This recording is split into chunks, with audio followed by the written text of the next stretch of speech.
Hello and welcome to Awful Commentary. My name is Dominic Archer. And I'm Steve. Good job, Steve. And today we're reacting to the news that has shaken the gaming world to its very core. Oh yes, any cutting edge mobile gaming catastrophe news. So it has happened. Embrace yourselves. EA has done something greedy.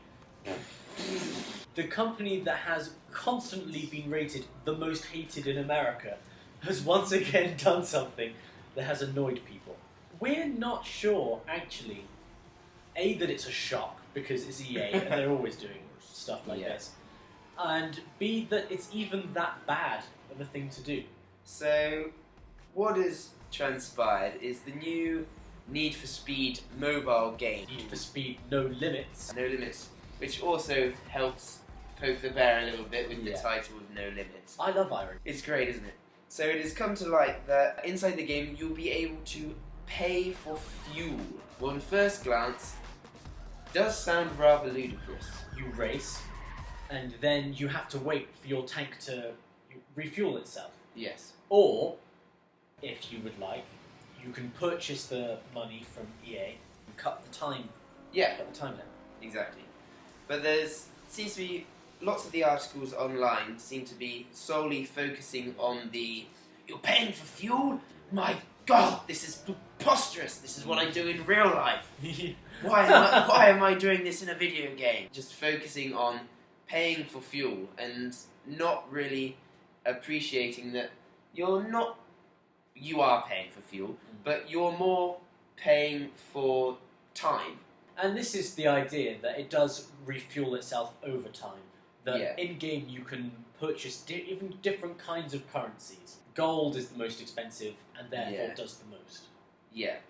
So instead of having a race, sitting there for, I don't know, however many minutes or hours for your essentially energy bar to replenish, which is your fuel bar, you can then click a button and pay with your real money and boop, you are instantly ready to go out and race again. People like to hate on in-app purchases, but it's nothing new. Nearly every mobile game has in-app purchases. Yeah. And this seems to be garnering a lot of hate simply because it's EA and EA are doing it. But not only is it something that's been around in mobile games for ages, but Facebook games are all over the action too. Yeah, Facebook games have been doing it for as long as I can remember. Farmville, any games, Marvel Alliance games, Battle Pirates that I've played, they're all, if you want something to happen sooner, you have to spend the money and pay for it. All of these games are based on time, because it's the best way to get you coming back to the game. Yeah. You have to wait X amount of time for your crops to grow, for your food to cook, for your ships to repair, for your soldiers to return from fighting or whatever. So that keeps you coming back day after day, because obviously then you can collect your rewards and do more things. But then obviously if you have the money and you don't want to wait, then there's always been that option for the instant gratification. It's nothing new, and EA definitely aren't the first company to do this. So maybe it is a little bit of the reputation that EA are getting. And then it comes back to the fact that it's EA. And not only is it not new for mobile or Facebook games, but taking people's money when they otherwise wouldn't is like an EA trademark. You buy an EA game and you kind of expect to have your money taken from you in ways you wouldn't otherwise anticipate. Yeah, because I mean, there's always been, well, even if it's not like in-app purchases, DLC and extra content for games for years and years and years. I can generally accept DLC, but same-day DLC or release-day DLC, it's always a little grating. It's like, why am I paying for this? It's cheeky. Worse is the games where you get like the slips inside with the DLC.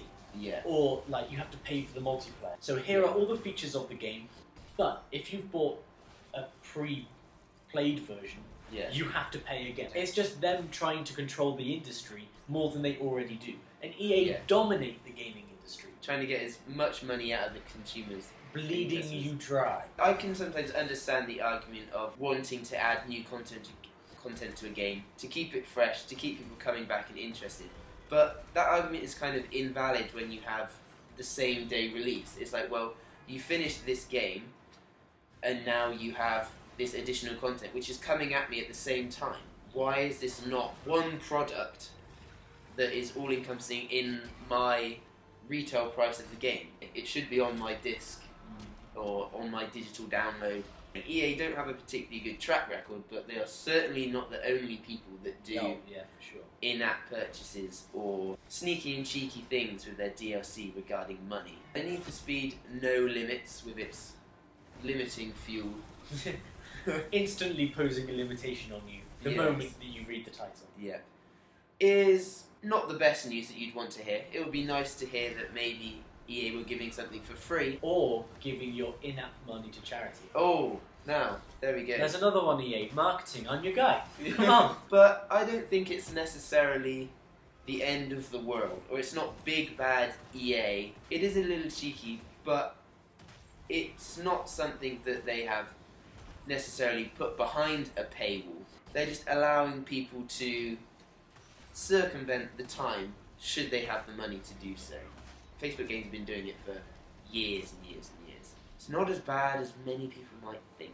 So let us know what you think about it. We've commented awfully, We have and we would like to know your opinions. Like, comment, all that nonsense. YouTube stuff that people Yeah, do. yeah. And we will see you next time on Awful Commentary.